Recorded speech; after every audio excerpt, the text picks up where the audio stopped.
Is coffee like craft beer? Where, like, okay, my thing is, like, I hate IPAs. I'm at a point now in my life, I hate them. I think they taste like dick. Oh, I love them. I know you do. I love them But- so much. But I do think they taste like dirt. And, but it's one of those things. When I was younger, I had to drink a lot of them to like them, but I don't think I ever liked them. I think I just liked how they made me feel when you drink enough of them. It's just like when you're younger and you're drinking beer in general. Like, it always tastes horrible. And then you always hear like, oh, you just got to drink enough of it. Welcome to Daddies the Podcast, featuring Eric and Greg. Join them each week as they hang with a new guest to talk about who they are, their why, and the stories that come up along the way. Thank you for being a part of the Daddies community. No, Go I'm on. sorry. I'm sorry. That's not right. Bad time Cole, for the screen to lag. are you drinking tea right now? No, it's a mango dragon fruit refresher. It's got water in it. Ooh. I'm not a hot drink person, so I don't drink coffee. I don't drink hot tea. So Do you drink cold coffee? I've never tried it. Wow. Good for you. I'm married to a barista. I've had a fair bit of girlfriends in the past who've also been baristas, and I feel like everybody I've ever dated is like, oh no, you just haven't tried the right drink. And then I'll try something, and while initially I'll say the first taste pretty good, but it's that coffee aftertaste that it gets me every time. And it's an acquired taste, but why bother acquiring it if you don't want to? Exactly. Okay. Is coffee like craft beer? Where, like, okay, my thing is, like, I hate IPAs. I'm at a point now in my life, I hate them. I think they taste like dick. Oh, I love them. I know you do. I love them But- so much. But I do think they taste like dirt. And, but it's one of those things. When I was younger, I had to drink a lot of them to like them, but I don't think I ever liked them. I think I just liked how they made me feel when you drink enough of them. It's just like when you're younger and you're drinking beer in general. Like, it always tastes horrible. And then you always hear like, oh, you just got to drink enough of it. But I never got into the IPAs. Like, I haven't drank now since 2012, I want to say. Oh, so it's damn. been a while. But like That's in for you. college and everything, I was always like a dark beer drinker. I was really into like Guinness, the seasonal Sam Adams, like Oktoberfest, Winter Lager, stuff like that. I would drink like Coronas would be like my bar beer, or like a Blue Moon if I went to a place that had it on tap or something. But I was more of like, I always like just to drink like vodka Sprites, Grey Goose Sprite or whatever, those kinds of things. I feel like since you've stopped drinking I'm not encouraging you to start drinking again at all. At all. It's not great. It's not good at all. And I hope you don't mind. I am a lemon drop martini that my wife got me. Oh, in a can. In a can, listen, because I'm okay. fancy. I don't have any problem. I bartended as somebody who didn't drink, so I don't have any issue with it. That's good. I'm never sure if somebody like had a problem and like aren't drinking. No. But That doesn't bother me. since then, you probably know this. The small beer market, like the little microbreweries, have just blown up. They existed back then, but like they're crazy money now. Not only have they Columbus blown has a up, lot but of now they're those. all starting to go tits up. I mean, they're all starting to fucking close. Are they? Yeah. Yeah. They Because oversaturate the the problem market. is, yeah, right. So they're everywhere. None of them really sell food, and they all sell the same fucking beer with a different label tagged onto it. So I feel like, and on top of that, if they do sell food, dude, I can't afford a $25 cheeseburger served on a mini tray with 5 French fries. I just can't do it. And I think that's hurting them too. Or, and I hate to be this guy, but like, No, you don't. we go to Chili's a lot because Chili's for the 4 of us is half the price than if I went to a local brewery. It's just, I get better bang for my buck, and that sucks to say, but like then the small businesses die out. But here in Delaware, like in Middletown, 2 breweries closed. And I know in Jacksonville, this place I used to go to just recently closed. No one can afford it anymore. Yeah. Restaurants are hard. Yeah, well, yeah. And And- I think, what's the rate of restaurant failure? Like 50, 60% or something? Oh, it's so Did you just high. make that up? No, I think it's like 50%. I'm pretty sure that's what the number was back in like when I was in school, and that was 2012. I worked in restaurants for 10 years, and you would always. It wasn't even like local places that would close. Like chain restaurants would close all the time. Like hell, just like literally a mile from my house, we had a TGI Fridays that closed just because nobody was going there. And like Fridays was good. We had one close here as well, and I mean because TGI Fridays, dude. No one can touch their potato skins. Like their potato skins are so damn good. They're so good. They should sell them in the freezer section at the grocery store. But also, like $10.99 a box, and you get like 3 or 4 in the box. So again, I feel ripped off. Greg and I used to have a thing every single year. The last day of work, we get off for like an extended holiday for Christmas, like kind of Christmas and New Year's, and we go back on like January 2nd. And every last work day, we would always leave and go to TGI Fridays. And we stopped doing that. The one by us, not very good. Always like weird things happen whenever we go there, so we just decided to change it up every year now. Yeah. All right. Speaking of food, Cole, I gotta ask. This is like life or death. Do you fuck with buffets? As a kid, I loved them. As an adult, I feel obligated to eat way more than I want because you paid for the ability to eat everything. Like as a kid, I was always a real scrawny kid. I weighed like, I don't know, maybe 75 pounds, but I could eat so much. Like I remember we went to a Ponderosa once and I literally, like no exaggeration, ate like 5 plates of macaroni and chicken wings. And then I got an ice cream cone and my dad dared me to see how many I could eat. I ate 9 ice cream cones. Like, could I do that now? No. But back then I did, but yeah, no, I've been to Golden Corral somewhat recently, like it's been the past couple of years. The food was good, but again, like I just feel obligated to eat more than I want. Like if I would literally go anywhere else that wasn't a buffet. Cole, Chinese buffets are different though. Yeah, okay, yeah. So Chinese buffets are just lit as fuck. They're love those. Fantastic. And maybe dirty.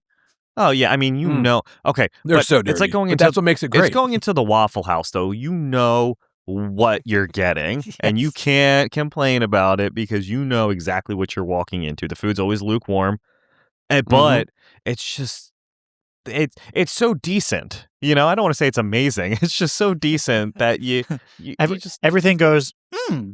Yeah, that was good. It makes me want another plate, and then I do always walk out. I roll out actually. It's like the idea of like just going to not like a Chinese buffet, but just like a Chinese restaurant. The shittier it looks and the worse of an area it is, the better it's going to be. You go to a nice one and you're going to overpay for subpar food. Right. Well, right. Like I want the not fried enough. The child doing homework on the little table, but they only have the one table and there's a child working at. But the child comes and checks you out. Yeah, I say, and he comes and checks you out. Yeah. So he stops doing his homework and then he goes. But do you ever? All right. So you go into a Chinese restaurant. Do you ever hit them with I'll do the number 3 because they have the same pictures at every Chinese restaurant across. I want to say the world, true. But I never order. You always order off the paper menu, and I swear that menu is the same at every restaurant. Also, well, because they have everything. They do have everything. See, I don't do that because I always get General Tso's chicken with white rice, and I'll get like an egg roll. Yep, and maybe lo mein sometimes. That's good too. Something a little bit of lo mein. Want to change it up? Yeah, I've been eating General Tso's chicken since I was like 10, so I've not looked back. I mean, and it's just always consistently good. Well, and if you get anything else, you'll just be disappointed. Yeah, right. Yeah, oh yeah. I mean, I used to try like my mom would get the beef and broccoli or chicken and broccoli, so I like that. But I mean, General Tso's is for me, it's like S tier. My thing is too with like beef from those places, it's always really tough. I always feel like I'm gonna choke. You get like that one piece where I'm just chewing it for like an hour, and then I just spit it out when no one's looking. Greg, start asserting dominance. Spit it out while everyone's looking. So there, and I can't remember. Have you guys ever seen that guy on like Instagram, TikTok, where he shows you how to properly eat food? And he's this British fella, and he like was bitching because you're not supposed to just take the spoon and shovel the cereal into your mouth. You're supposed to take a fork and shovel it onto your spoon and eat it. Like, yeah, it's fucking stupid. For cereal? For cereal. Like Lucky Charms? Yeah, no, you take the spoon and then you dump the bowl into your mouth when you're done with it. You know? But Cole, the reason we asked about buffets, because yesterday we had this really fucked up experience, and we're like, sorry, the next person we record with is getting this story. So unfortunately, it happened yesterday. You're scheduled for today, so you get you get the story. So we wanted to go to the Chinese buffet, As one does, right? Yep. We roll up. The Chinese buffet, they're closed on Tuesday, which Eric and I knew. Yeah. We knew that. And But- I pulled on the door. I said, "Oh shit, wrong door." Pulled on the other door. Said, "Shit, that's right. Today's Tuesday." So at that point, we wanted to go to a buffet. Like, that's what we had in our mind. I That's believe what we were Greg doing. said. He said, "Well, too bad that's the only buffet in all of Delaware." And we said, "No, that can't be." And sure as shit, there's not that many buffets in Delaware. There's a few. So we said, let's go over to the state lines, go into Maryland, and let's go to Golden Corral. So, Eric, I'll let you.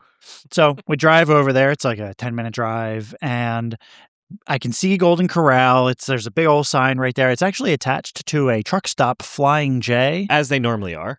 Is that a Oh, normal yeah. thing for Yeah. Golden Yeah. Corrals? Okay. So In the Midwest, it is. Surprisingly, ours is a standalone one still, but okay. Wow. yeah, I mean, That's a that's not relic. uncommon to see, though. Yeah. Yeah, right. And so I'm about to pull in, and I'm at the light, and I go through the light, and I hear flap, flap, flap, flap, flap, flap, flap. I get this something stuck in my tire, and I'm like, nope, immediately, it's done. And Greg said, nah, you're probably fine. Turn up the music and close your windows. That's not a flat tire. Yeah.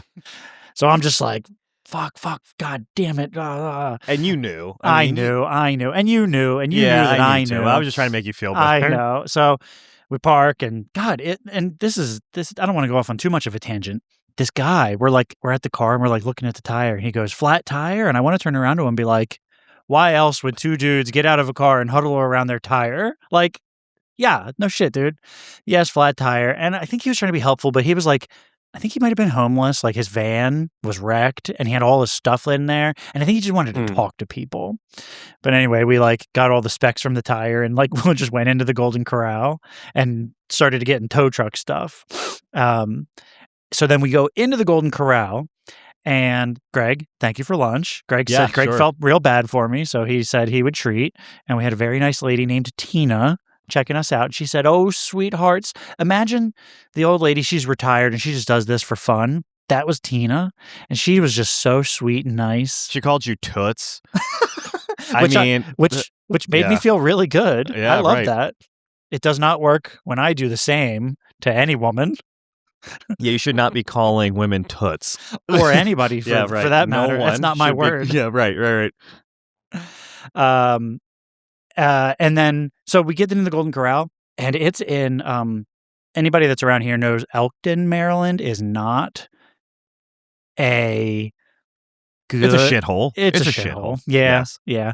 it's a shithole. They have there's some nice things in Elkton. We've been to some nice places, but generally speaking, it's not great. Yeah. The food was inedible. We couldn't eat hardly any of it. So where I would usually put away, like, what do I usually do? 3 or 4 plates at a Chinese buffet, Greg, which makes me feel really bad. Yeah. 1.5 plates at this buffet. Like, and I tried way too much. Well, and it's one of those things where like everything tasted weird. Like everything tasted like it wanted to be what it was. So I ended up just getting plates of gummy bears because that was the best thing on the buffet line. They somehow Can't screw didn't that up. fuck those up. Yeah, right. And they were good.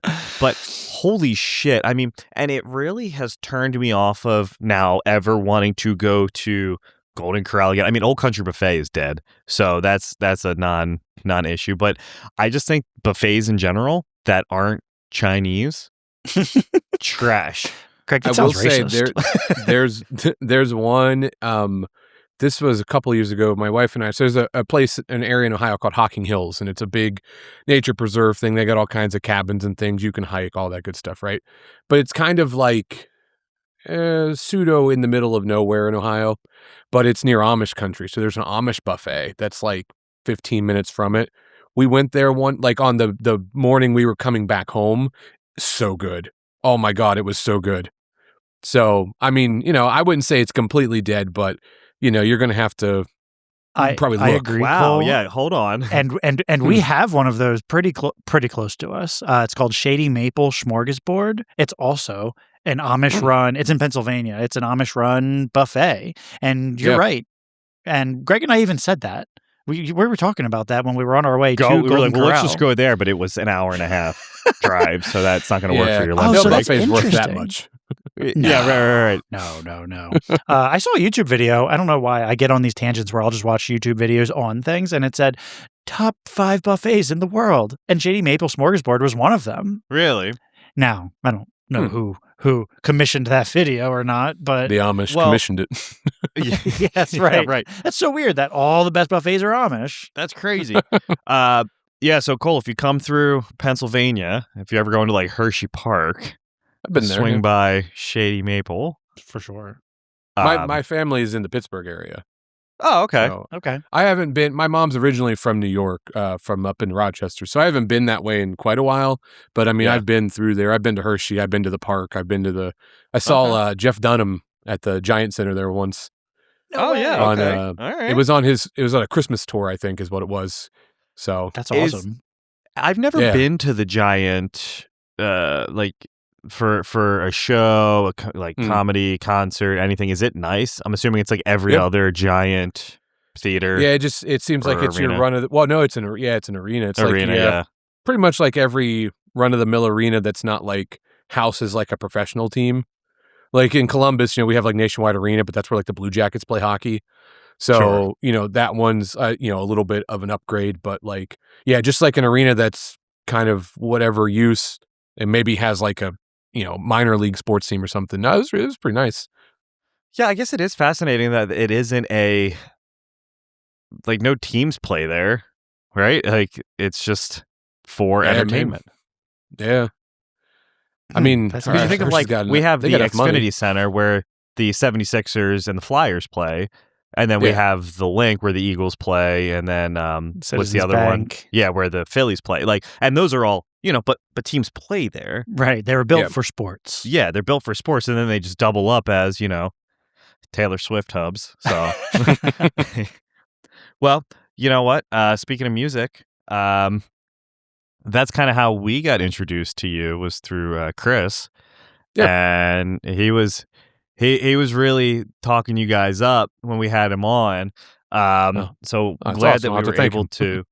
Chris is a cool dude, man, and like he was so down to earth. So how did you guys get linked up with him? So originally, the band, we've been doing it since 2019 at this point, and I want to say probably back in like 2021 he reached out to us. I'm not sure how he found us, but it was wanted to see if we had like management or anything like that, and if we didn't, if we'd be interested in talking with them. And I emailed him back and forth a little bit, but like it was really bad timing because at that point our original drummer was stepping out. And he was helping us finish out some commitments. He had just had some personal stuff. It wasn't like a surprise or anything like that, So I was like, well, we'd love to potentially, work with you, but we have to find like another drummer. We didn't know if it was going to be a little bit of time, and it didn't make sense to hire somebody to help you if you didn't know how long you might potentially have a pause. Thankfully, we didn't really have much of one at all. We ended up finding another person who was with us for a little bit, and then we got the person who's been with us now for a few more years. But I started talking to Chris again, it was last year, probably the beginning-ish of last year. And same deal, I don't think either of us remembered that we had spoken to each other before, but then I went and checked out like his website, and I was like, oh yeah, this looks really familiar. And then I like went through like all the old band emails, and I found where we had talked before. And I'm like, oh shit, like, yeah, okay, I know who this is. So I brought it up to him, and he was like, yeah, and we laughed about it or whatever. But we talked on the phone for a while, and you know, he was, you know, like a cool guy to talk to. You know, he had a lot of similar mindsets as us in, you know, in the music world and how to grow, you know, a band and all that good stuff. And you know, he said a lot of nice things about, you know, us just from the conversation him and I had. And the thing was, we were just going to have to kind of put it on ice a little bit to get the money to, you know, bring them on. So I think we like verbally committed around this time last year, but I think we finally like fully came on board, like, you know, had all the money and stuff paid like in the summer. It was like July, I think. So yeah, I mean, we just kind of found him real randomly. Like, management was something that we had always kind of been interested in, but it's like one of those things, where do you know to start, you know? And obviously you can get on Google and find stuff, but who's like a hack and who's just going to scam you out of your money versus who's legit, and you know, and then if you find the ones that house like the really big bands, all of a sudden they want like astronomical amounts of money, and Right. so, you know, it's like it's a game for sure, but you know, we lucked out with him originally finding us, and then it just kind of, the stars kind of aligned again, you know, and we went from there basically. Have you found it to be like a weight lifted off of your shoulder, like having someone kind of in that, like having someone on your team in that regard to, I don't know, kind of take over some of those responsibilities? Like, I feel like there's so much shit that goes on behind the scenes, like having someone being able to help with that has to be, I mean, it has to feel pretty good, right? No, yeah. I mean, for me, I'm the one who started the band. So, you know, this has been my project. And so I'm always the one who does all the communications and stuff. And, you know, we'll usually bring like other guys like on to podcasts and things, but not everybody can make it sometimes, you know? So I'm kind of always like the default, like I'll definitely make sure I can do it kind of a deal. The issue that I was always having was the music industry is still very much industry based on who you know. And, you know, you can't just, you know, I can't message a record label and be like, hey, can I talk to somebody? They're going to ignore me, you know, because they get hundreds of those a day, I'm sure. But, you know, so it's like, yeah, having somebody who, you know, him and I were the same age essentially, and he's been doing music probably a little longer than I have, at least as far as like a band aspect has gone. And he's done a lot of things and he's got a lot of experience and stuff. So, having somebody who I can just kind of talk to on a weekly basis, you know, and pick his brain and, hey, we're thinking of this. What do you think? You know, or he'll suggest things. And so it's a lot of like learning behind the scenes things and like having him set up stuff for us. Like, you know, what's a great way to do an EPK now? What makes sense in doing, you know, a new online merch store or new website? What's some good strategies for releasing things, for growing on social media, etc. So those are things that you can find on your own, of course, but I feel like you'll hit a wall inevitably. And it's like, can you find somebody who can sort of help you get past that? But also the fact that I can be like, hey, we want to go try to play a show in this area. Who do you know? And he'd be like, oh, I know these places. Let me reach out to you, or let me reach out to them, or for festival submissions and stuff like that. So we sort of feel like at this point we're more of a regional band, and we're trying to like, we're like in the beginning stages of being a regional band, I would say. So we're trying to kind of establish ourselves in a wider market that's not just like Ohio or, you know, the Ohio Valley area and stuff. And he's been great with stuff like that. So, you know, it's been awesome.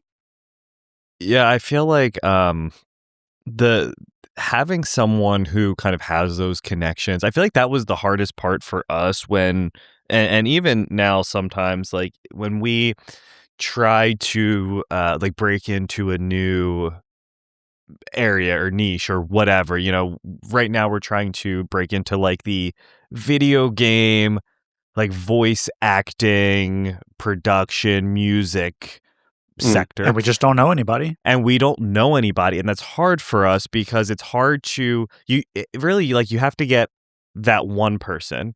And then you're able to kind of get them to champion for you. Yeah, say, yeah, like, right. Oh yeah, those guys are awesome. Do the podcast. Do their thing. But yeah. I mean, even when we started out with getting musicians on, that was really difficult for us. I mean, and I can't even tell you how many, not even no's, just no. I would rather get a no than a no reply. At least a no is like, all right, cool, right on. Thank you for acknowledging, our existence. But 9 times out of 10, it was just nothing. And I think who really helped us break out was probably Dave Elkins from May and Jarrett from Bowling for Soup really helped us nice. out and kind of helped us get that ball rolling. And I'm not sure really how we got linked up with Chris, but him and I were talking I do all the communication through our socials, and we were talking a little while ago, and we're like, hey, well, this just makes sense to have you on, and let's just fucking shoot the shit. But it's hard, man, and having someone that has those connections, that's fucking invaluable, man. That alone is... You don't have to figure stuff out for yourself for the first time. Someone's already figured it out. Yup. And done. Oh, shoot, that was the wrong thing. Share that information, that wealth of information. Don't let somebody else fuck it up again. Yeah, you already fucked it up once, probably, or 10 times, so help us, But yeah, no, I feel like I don't know, that sometimes I in a year or two, I see Eric and I eventually having to go that route and eventually get management because it's a struggle sometimes, especially breaking into different sectors. But just getting people, yeah. But Greg, you do a good job of hitting different people and connecting the dots. It's like what's that thing? 6 degrees, 7 degrees to Kevin Bacon. The 6 degrees of separation thing or whatever they call it. Yeah, 6 degrees of separation. So it's like, all right, we'll start with the person that where do you want to be or who do you want to talk to, and then just work your way backwards some way. And it's like a tree. There's 1,000 roots that go out. There's so many different ways you could do it. You just got to find the right path. And so when you kind of have someone looking out for you in that regard, can you pick to play any shows you want still? You still have that freedom, or do you have to kind of work with your management on that? Or are you still, because I mean, it's still your band, so you can still do whatever the fuck you want, right? Right. Yeah. No, I actually get asked that a lot. We don't have an exclusivity agreement or anything like that. So basically we can still book things ourselves. So if somebody was to reach out, and say, hey, we have this show, blah, blah, blah, do you want to do it? We're able to take it if we have an open date, or if it's a show that we think is worth taking a look at or whatever. But at the same time, I can talk to Chris and say, hey, we want to try to, play here this month or whatever, or get some shows for a certain month, and then he'll start looking as well. So it becomes more of a group thing, but it's helped us out a lot because at the end of May, we're actually going to New York City to play in Brooklyn, and which will be May 30th. That'll get announced, I think next week. It's an anniversary thing when it gets announced. Okay. But because of that, Chris was able to get us a show the next day on our way back in Cleveland with one of the other acts, Alex, who we're on the same label with, because she's from New York City, I believe, and she's making her way out to LA to do some a little bit of touring with the band out there. So we had that, so he's able to basically get us a second show that he actually ended up booking this one. But we're going up into Michigan in towards the end of June. So it's one of those things where that's a Saturday. So he's going to try to get us a show either the day before or the day after. So, but those 2 particular shows were ones that we booked. And then I told him about them. And what's nice too is especially for us going to new areas, we don't really know anybody there outside of maybe the people we're talking to. So it's hey, do you know of this place? And he'll go, yeah, I do. It's a cool place. I've been there before, or we booked people there before. So I get a little bit of a safety check in a way. So you're not just okay, is what this guy feeding me a load of shit? Or is it we're going to get there and it's a hole in the wall and, we're in the middle of nowhere? Or is it a legit place? So you have that, which is nice. Yeah, well, right. Yeah. Yep. Now, but on the other side, could you be like, hey, if it's someone you don't or something you don't want to do, or you ever like, hey, could you reach out to, and you just hit him with Chris's email, so then that way you can just Please refer to my management. Yeah, It's like, yeah, hey, when this person emails you, because we've gotten that before. Yeah, right. oh yeah, reach out to my management. Uh-huh. And then they're like, I mean, no. I guess we could. We haven't had to do that, so I'm sure he's probably handled his fair share of awkward, emails or, turning things down or whatever. But yeah, no, I mean, we've been fortunate to not really have, even the time that we've been doing this before him, that we haven't really had like weird situations pop up or whatever. It's there's what that reminds me easier of? professional ways that you can skirt away Sure. from things, and not make it Sure. too awkward. That reminds me, there's this guy that goes on to whatever service he's grabbing people for, and he'll grab like an Austin Powers impersonator for a birthday party. But then he's not throwing a party at all. It's just him. So Austin Powers shows up at his door like, yeah, baby, yeah. And he's like, oh, I'm here for the party. And he's like, am I early? He's like, nope, I actually, actually we know canceled." exactly what you're talking about. I saw that video. And the dude's like, normally there's like, 10, 15 people here. So Yeah. do you want to put on some music? Or Just do Because he what you shows up normally in the do. Mini Cooper with the British flag on Yes. top. Yes. So apparently that guy does it to like I saw one, he did like a Ben Franklin impersonator, and like he'll just, and they're getting paid, but it's really awkward But it's when they for don't have a one- group. But it's for one person. It's for one whole person, and that's really awkward. So that person That's has to be hilarious. really good at their fucking job. right. To Oh my gosh. I just I want would to not be know. able to stay in character. I could get an Austin Powers impersonator because, I mean, those movies are so good. But like, who the hell's getting a Ben Franklin impersonator? Like, let's be honest. well, right, or like well, I don't know, like Ben Have you- Franklin. have what does you- Ben Franklin even sound like? you could just literally put on something any something old- kites could say, probably. Ye America. I would just say y- take some sound bites from, what was it, the third Assassin's Creed game that was like American Revolutionary Yeah. times? Yeah, yeah, yeah. That's Right. what it sounds like. And that's him. yeah. Yeah. But did you ever see that video of it's like a mummy, and they're like they 3D printed the mummy's throat, and like it's just like a screech. Like this is what they would have sounded like a bazillion years ago. And it's like, yo, I mean, that's just noise. I haven't seen that. Because- I always like the memes where they're like, science have like recreated what they think Adam looks like, and it's a picture of like Danny DeVito. There's like Adam and Eve.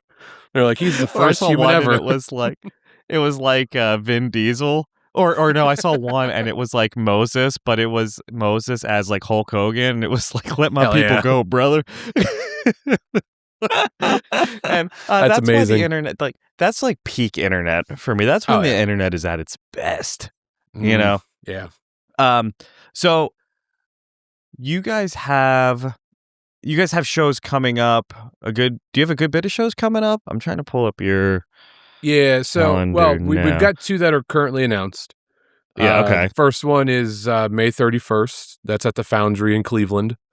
Okay. And then there's the New York City show in Brooklyn will be the 31st. But like I said, that gets announced next week. It will be Um, announced. So by the time this episode is out, for everyone listening, It will have been announced. yeah, Yeah, it gets It's announced March 18th. So if Oh, this yeah, comes okay. out on or after March 18th, then yeah, it'll be announced. Okay, cool. But it'll be we got it from another podcast. They focus on like metal music for mental health, and Okay. so they're doing like the first. I think that they changed the name because they found one over in Europe that had the same name, but I think it's now Heavy Mental Fest, I believe is what it is. Okay. Okay. But it's like a 2-day thing, and like the Saturday is going to be a bunch of bands. I think Friday is going to be, they got stand-up comedians going there, and there's like a DJ for the end of the night and some like, I think like indie musicians, I believe. But we'll be there on the Saturday, and then June 20th we're going to I think it's called the Music Factory up in Battle Creek, Michigan. So that'll be our first time there. And then we will be doing something with incarceration in July. as far as like the campground stuff goes. That's not going to be announced for a little while. I think Chris said like May or June, I believe. Stay tuned. Stay tuned for that. And then there's a couple other things. There's like a thing we're sort of waiting to hear back from. It's a festival around the Syracuse area. That's like I would say the beginning of August, I want to say. So that one he's handling that one. So he's kind of doing the back and forth with the promoter and everything. So there's a good chance he'll be on that, but we don't know, you don't want to count your eggs before you hatch them. So Right. So it sounds like if you're probably not playing enough shows to make this a full-time gig. So does everybody in the band have like their own jobs otherwise? Yeah. Yep. Okay. Yeah. That's tough. I'm a music teacher, private music teacher. So my career is playing guitar and piano. So I got very fortunate with that. So yeah. I do that, but like our other guitar player, Aaron, he's a maintenance manager. He works for like a Hilton property. The airport Hilton here in Columbus. Matt, who's our bassist, he works for Google now, but I think he's going to be accepting a job to do some management thing with Tesla. Our vocalist, he's like the general manager of like a Valvoline, and our drummer works for DirecTV still. He does a lot of like installations and stuff, and I think they do something else as well, but I think it's still just a DirecTV company. You guys collectively have like specific sets of skills to like like, oh, don't worry, I know a guy. I got somebody for this, and it's just somebody from your band too. Yep. Well, and I think though too, for like a lot of people listening, like they just assume that, all right, you're just in a band full time, and as sweet as that would be for a lot of people, like a lot of the individuals that we talk to, including Eric and I, like we all have to still do other things, as nice as it would be to not not right. yeah, right, like that would be cool. Well, actually, it sounds like you kind of got a pretty sweet gig, going on, getting to, but but I'm sure your path there wasn't like, all right, I'm just doing it now, like you had there's to a lot of work music to get school and there. a lot of student loan debt to get there. Yeah, right. So because did I see Berkeley? yeah. Wow. I got a master's in music production from Berkeley, but I went to I got my bachelor's originally as music education, but the problem was I didn't start music school until like my third year of college, so I was running out of like financial aid.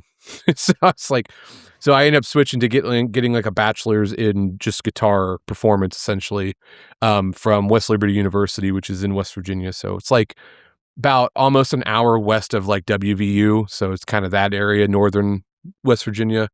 But I've been teaching now for 10 years, I want to say. I think it's 10 years now.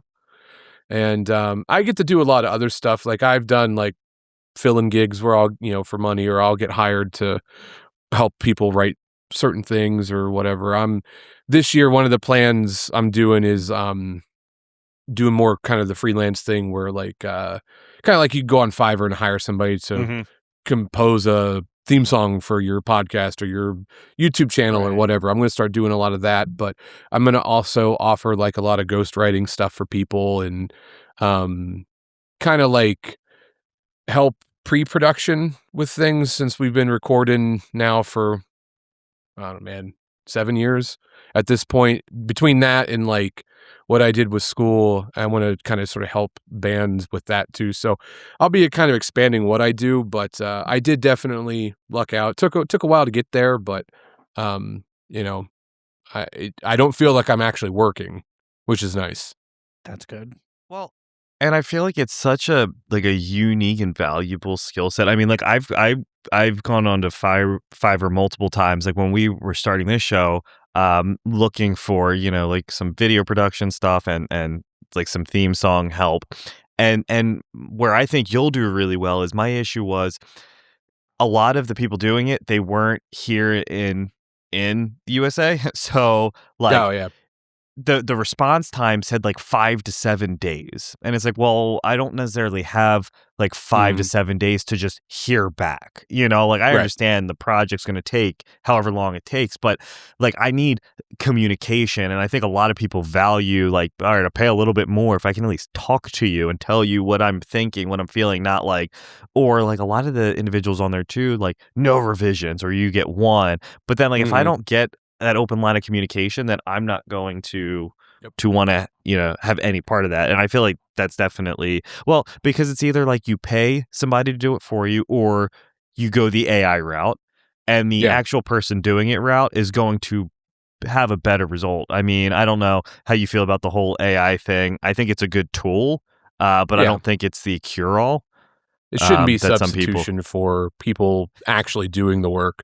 But yeah, I mean, like you can use it to bounce ideas off of or whatever, you know, get an opinion. Hey, will this work in an algorithm? They say no. Then you're like, okay, well, how can I make it work in an algorithm? You know, kind of a deal.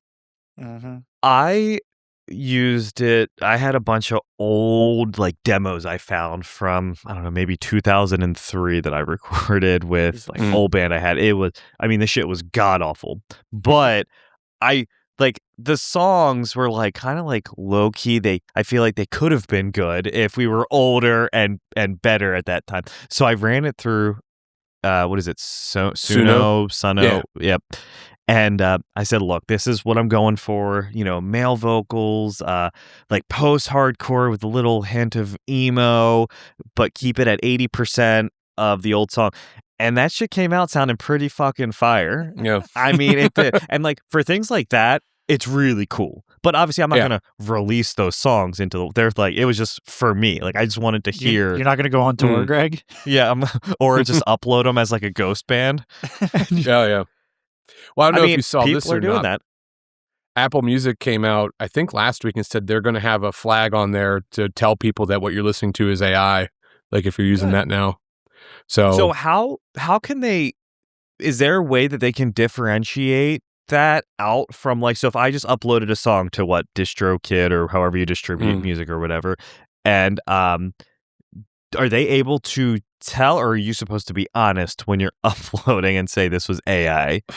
Honestly, I have no idea because we've been with DistroKid for a long time, and they don't really ask you like, hey, like there's a long checklist of things you got to go through before they'll start uploading stuff, but none of them ask about AI, you know. And we've even had like our most recent release was Masters of the World back in December, and even then it didn't even ask. So I don't know.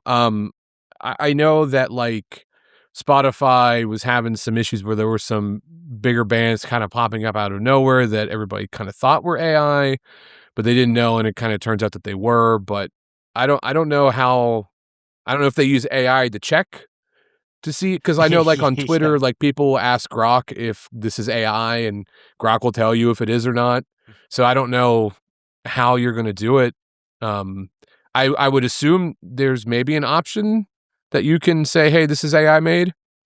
But I have no idea, honestly. Greg, isn't there that for the podcast when So- you're uploading? Yeah, so well, it's weird. So like music, you have to upload it to someone like DistroKid, right? Like that, you can't go, Eric, to like Spotify or Apple Music and just upload your music. But with a podcast, it's a little bit different. It has to go through like an RSS feed, and then it does the same thing essentially, where it distributes that podcast out to whoever you wanted to distribute to. And when you upload it, you have to check a box saying if anything was created with AI. Granted, you can lie. I mean, you can just Sure. say no, but I don't know what the punishment is because their technology is probably better than yours. And so they definitely have checks. And I know like YouTube, they do the same thing. Was any of this YouTube content does. created with AI? And then they check it for like 10, 15 minutes before it actually uploads it into the ether. So I don't know. I think it's one of those things where like being honest, but they definitely have to have something in place where they know. They know. Yeah. Well, wasn't there things that were being pushed out onto YouTube where people that were making content, it was like original content, and YouTube was flagging it for like copyright laws, like copyright infringement? So yeah, like Well, it gets tricky because like if I uploaded something of ours and it said that it was like a copyright because I don't remember why, but it was our own content and I had to fight with them. And then like Eric and I uploaded a clip and that clip had Miley Cyrus playing in the background and it got taken down for that because we don't own the rights to that music. Oh, we didn't get those? Yeah, no, We didn't clear tried, that. You didn't talk but we to- couldn't clear that. You didn't talk to Billy. Yeah, right. But it's funny because it was just like playing on the radio. So it Interesting. wasn't Yeah. like but you can always add music to your clips through Instagram and YouTube, but you can't do it if it's in the not. actual feed. Uh-huh. Yep. And they look for that shit. Yep. So and I can't remember what it was. I can tell you for us, so it's really weird. So I don't know if YouTube how it's changed. I know YouTube's always changing stuff. Like one of the things that Chris helped us do was get our YouTube channel verified, and which was nice because it combined things. Because like when you upload something with DistroKid, obviously it'll upload it to YouTube Music, and it'll create like a topics channel for you that you don't really have any control over, but like the stuff will go there. So we've had like songs get up there, and because it's not technically our channel, like we don't really get alerts for it, and you can't leave comments. The comments are like automatically disabled anyways. But we'd have songs on there get like 30,000 views, but would have no idea. Now it's all sort of combined, but we pay DistroKid. It's like you tack on like $5 per release, and it's a renewal thing every year, but they use the content ID to flag everything down. And for a long time, it was a way for us to get money from YouTube because the threshold, at least in the past, was a lot higher to get monetized. And so this would, if another channel uploaded our video, then it wouldn't give them a copyright strike, but it would say, hey, there's a copyright claim on this. And it would allow the video to stay up, but the money would funnel to us instead of them. Okay. Now we can whitelist channels, which was something that I don't think you could do initially, but at some point you could. But like if I look at our actual channel, every one of our videos is copyright claimed. And so we get copyright claimed by our own self on our own music. And then the money that we don't make somehow gets funneled back to us anyways. So it's like this weird system to make money without like technically being eligible for like monetization yet. Cause you got to hit like a certain, view threshold, certain subscriber threshold, etc. Well, it's interesting. So we have only had that happen once where I posted a clip around Halloween and I used, who was it? Ray Parker Jr., like the Ghostbusters theme. And I got a notification saying any money made from this clip, 100% goes to whoever owns the rights to that song. And that's the only time that has ever happened.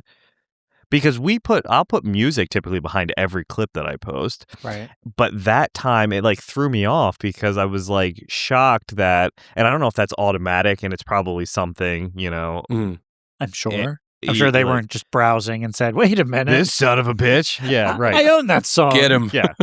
On a clip that gets 5,000 views. Like we're it's a good thing we don't make any money, Greg. Yeah, right. Jokes on Ray Parker because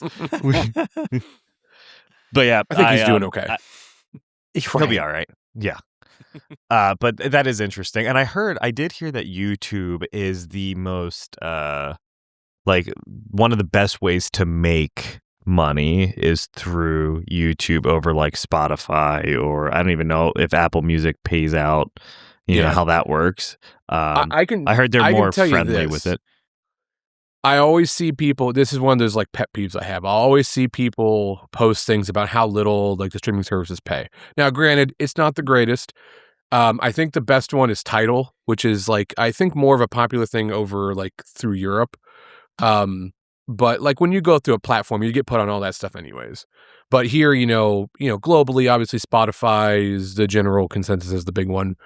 And then, you got like Apple Music and stuff. They pay a lot more than I think people realize. And a lot of times you'll see those like breakdowns. It's like, oh, you get, like a 16th of a penny per stream. And like those numbers are always false. I can tell you that just from our streaming that we've made, not a whole lot, but I mean, we've made like almost 7,000. in 7 years, basically. Okay. And now that'll pull from like YouTube as well. And you know, with like DistroKid, you get paid out each month and you can withdraw it whenever you want. So it's not as bad. There's like, if you Google like Spotify, like royalty calculator, I think there's one that pops up, usually one of the first couple ones you'll see that's like fairly accurate. And so you Okay. could just type in like, hey, this song has 200 million streams. How much money did you make? And it's like a couple 100,000, and it's Oh, like, wow. so if you're a band that's like even remotely popular at some point, you're making money. Now, the issue is, does your label take the money? Or, like we played a show in Columbus last year. Taproot came through and we were asked to replace a band that dropped off. So we did it. And I remember we were watching their set and the drummer was saying, he made like a joke about how they don't make any money from Spotify. And he said, because it all goes to their label. And I'm like, oh yeah, like that makes sense. Because you'll see bands talk about that. I'm like, there's no way, because you have like 5 million monthly listeners. Like, you're making money. It's just not going to you because you got to pay back the money to the label. Mm-hmm. So, I mean, if you want to support bands, like the best thing you can do is like buy merch, go to the shows, whether you buy it at the show or whether you buy it, on their website or whatever. But I mean, yeah, still streaming and stuff will get people money and everything. It's just a matter of like, how big are you, and do you owe money to your label still, so it's really weird. Bills. Well, yeah, you got to pay people. Yeah, exactly. So, but no, like Apple Music pays, I think, actually more per stream than Spotify does. I think they're pretty close, but I think Apple Music pays more. One of the things too, Spotify did like 2 years ago now, I think, they basically sort of reassessed how you get songs monetized. Because it used to be like, if your song was at least 30 seconds long, you were eligible to make money per stream. So you get a lot of these spam accounts that would just create a lot of 31-second songs, upload them, and then bot farm them. And then they would just they make money hand over fist. So they've changed it a lot now, where now it's like 60 seconds or whatever. And then there's been a couple other like little things that they've sort of implemented that make it harder for stuff like that to happen. Because like if money's going out to, just people basically scamming them, then obviously there's less money to go around for people who are legitimately putting music out there. Mm-hmm. Yeah, I feel like, I mean, I can tell you from like podcasting, obviously there's ads involved, but it's the same thing. Merch is where like you're making. Merch is where the money is. Merch is where the money is. I mean, the pennies that you get from, every episode getting listened to. But I guess it does add up. If you have 1 million views, those ads do, or when people go in and they actually use the code. The problem is, and, I'll say, I don't give a fuck because, I mean, Eric and I do it, like we read ads, but I never hear an ad on a podcast and go and buy using that code to buy it. And I hear them all the time on everyone does it, but use code Daddies 20 to get 20% off. Yep. I don't do it. So can I tell you, there's like this one content creator that I really want to support because and I don't normally do this. If somebody puts out a sob story, I'm like, next, goodbye. I don't want, like, stop whining. Like, what? Yep. But this guy, Boop. All right, so there's this game that I play on my phone called Star Wars Galaxy of Heroes. I've been playing this game for over a decade now. They just had their 10-year, like, anniversary for the game. It's on my phone. It's so dumb. I probably put in... I'll say, how much money have you put into that in 10 years? All of it. I am not what you would call a whale. Okay. maybe a minnow or a guppy or something. Probably like $100, $200 over the course of 10 years, right? Oh, that's not bad at all. Then. And I'm probably rounding up, right? How much? $100 or $200. Oh, that's not bad at all. No. Very, very, very, very little. Yeah. But there's this guy, he puts together these amazing videos. He goes, "Oh, hello table heroes." And he has like an endearing accent. I don't even know what his name is. I probably have him on a shortcut because I should shout him out. Let's see. His page is called SWGOH4, like the number 4, life. and he does like such amazing videos. But he's like, hey, I don't know if I'm going to be able to continue to make these videos. The best way for you to support me is when you see the little ads, actually like click the link. Like actually click the link and go to the page or listen to the whole ad. And I found myself doing that because I still didn't want to like, use the code or buy anything. Well, because most of the shit that they're pushing is shit. Like it's literal shit. Like I don't need, what is it, the Manscaped or the Skull Shaver. Dude, Or the Manscaped like, one I've come so close to buying in the past, but I never did. But you never did, right? But we've all heard it. We all know what it is. But Yeah. no one, I don't know anyone who buys it. But I mean, or like VPNs is a big one. Yeah, why? VPN. People are always pushing VPNs because everyone likes a good VPN, and so why not? I've got 2 VPNs. Just kidding. VPNs or like with like a Dropbox-esque kind of online data storage, whatever. But yeah, I don't know. I never do it, but make sure to use promo code Daddies 20 seems to be the code, right? Just say it's that every actually, time. It's actually Daddy's 10. Oh, we cheap. 20% would be cutting into our profit margins too much, so we got you with 10. 20, we can't do it. All right, Cole. So, I got on. Oh yeah, good. No. I was going to say, make sure to push our merch up. Just kidding. Yeah, of course. Share the links to everybody. Yeah, right. No, I was just gonna say I got on the YouTube Premium train like last summer, I want to say. So I don't get any ads at all. Gave but in. yeah, I'm like, I watch more on YouTube than I do anything else. So it's like just paying for a streaming service, But what I like, and I don't know if this is just a premium feature, but like if I'm watching a video and they're doing like an in-video ad read, I hit over on the directional pad, and then there's a little button that says jump ahead, and it skips to the end of the ad automatically. So I don't even like, I see like literally 0 ads anymore on YouTube. Well, and YouTube, when you don't have premium's tough because like you get a video that's like over like 2 minutes long and you have like 8 little dots. And then if you scroll past it, you're like, oh, I skipped it. Nope. They'll get you. They play the video automatically. You get it. Yeah. Yeah, YouTube Premium is definitely. I just can't bring myself to pull the trigger on that. I have every other premium, like Right. service, and I can't. But I feel like YouTube Premium is actually one of the cheaper ones too. It's like, I think after tax, it's like $14 a month. Yeah, that's not bad. Yeah. That's less than $1 a day. Our other guitar player, Aaron, has had YouTube Premium for, in the entire time that I've known him. And I used to give him shit all the time for it, too. I'm like, why are you paying for this? And then I did it once because they sent me like a free month. And I'm like, what? I'll try it. And then I did it. I'm like, this is so much better. Like, I was such an idiot. Why did I not do this all these years before? Budgeting out, yeah, that's the they line just got to item get in you the in there. budget now. Once they got you in there, you're hooked, and it's like That's it. I don't think I could ever go back to to watching YouTube without premium anymore. Now, what about like, do you like Amazon Prime with ads or like Disney Plus with ads? That's what we were talking about last week, isn't it? Yeah. About Amazon Prime. I was watching Fallout, and Fallout, so many commercials on Amazon Prime, and I hate it because they didn't used to do commercials for just like their own TV shows. But you can pay $2.99 and you get no ads. $2.99 a what? A month?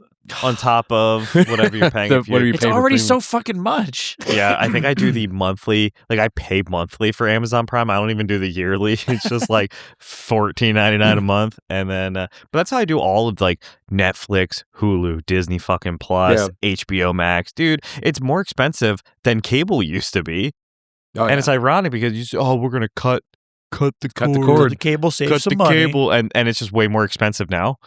So I'm not like super into. I'm more of a movie person. It's really hard for me to like sit down and watch shows. Like there's so many shows that everybody and their brother has seen, like a Breaking Bad or a Dexter, Game of Thrones. I'm like I've watched none of it.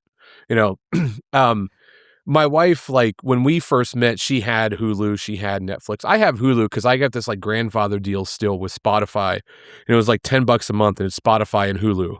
And I'm like, I was paying at the time like $11 for Hulu alone. So yeah, right.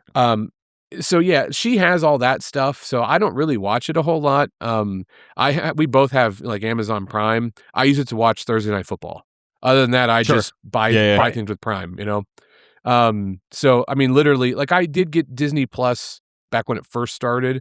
Then when they started bundling it and it started getting more expensive, I'm like, Sure no. did. So Yep. YouTube, literally the only thing that comes out of my account is YouTube Premium and Spotify. And that's Is there it. good stuff on YouTube Premium, like to watch?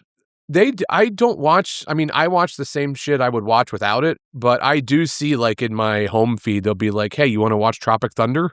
And I'm like, Oh yeah. yes, hell yeah, I'll watch Tropic Thunder." Yes, You know, sir. and it will just say like free on YouTube, and I'm like, and it'll be no ads because it's with premium.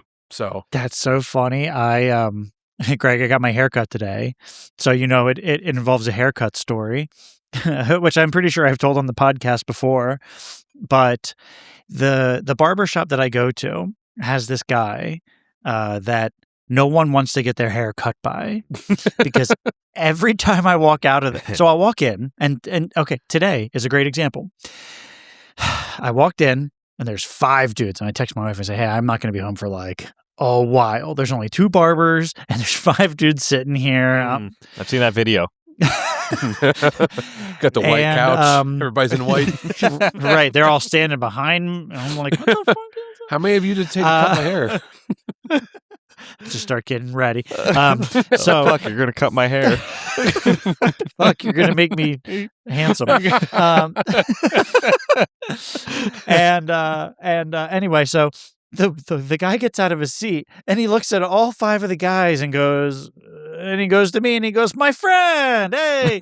And every time I go to this guy, because everybody was like, "No, I'm good. I'm waiting for the other guy." And they had to have been just waiting there. They were going to wait for another hour to not get their hair cut by this guy. That's why I always wear a hat just in case. But my hair would look just like Ben Stiller's character from when he played Simple Jack. So I call the guy, not to his face, obviously. I call him Simple Jack. Do you think that would offend him? I don't think he would have any idea what I'm talking about. No, but like you have to know as a barber, because I hate barbershops. It's the fucking wild, wild west. It's chaos. It doesn't make sense. And like to not have anyone going to your booth. Oh, and he cranks his haircuts out. He'll cut 2 guys in the amount of time that it takes the other guy to cut 1. Yeah, and you get what you pay for. It's like going to Great Clips. It's the same price. Yeah, so is it like U.S. Mail or U.S. Mail is where I Great go. Clips or Sports Clips or fucking it's U.S. Mail, and I'm so like just like set in my ways. I don't feel like going to a new place and doing all this over again. I'm already comfortable with Simple Jack. I'm okay with having the hair where I just pop a hat on anyway. Yeah, you don't bad. ever have your Actually, hair in the wild. Here's anyway. the thing. I think he did a good enough job. I think he's getting better. I think I'm helping him. I'll be like, "Oh yeah, it looks pretty good," and I'll like give him a little thing at the end. He just goes, "Okay, thank you." But like also the rest of the time, he'll be like right here, and then he'll turn around and he'll go on his laptop and he'll just start like doing stock stuff. See, that's too much. You're doing too much now. You're doing. And one day I said to him, I was like, it was one of those times when the market was like doing really poor. I was like, "Oh, there's no way you're making money." He was like, "You're making money if you know what to do." And he was definitely like, I don't know, making Panic moves. selling. Maybe. What stocks don't go down? He's just only in fucking GME. So he's. All right, Cole. So real fast though. So if people want to check out Faith and Failure, like where can they stream y'all? So we're available literally everywhere: Spotify, Apple Music, Tidal, YouTube, Amazon Music. I mean, anywhere that you can get music digitally, we're on. If you still buy stuff on iTunes, we're on iTunes. So yeah, anywhere you want to find that stuff, you can go to our website, which is just faithandfailure.com. That's got links to all the streaming stuff. It's got links to all of our socials, our YouTube channel, etc. You can sign up for the mailing list stuff, which we're going to be starting here probably by the beginning of summer, which will include discount codes and stuff and things like that. So but it'll give you links to our merch store as well. And it'll just, everything gets updated kind of all at once. So if you follow us on anything, you'll get pretty much the same thing across. So as far as like show announcements, like new music we've got coming, new merch we've got coming, whatever, those sorts of things. So we try to make it as easy as possible. Thanks for listening to Daddies the Podcast. Don't forget to subscribe, drop a review, and give us a like. We'll see you next time.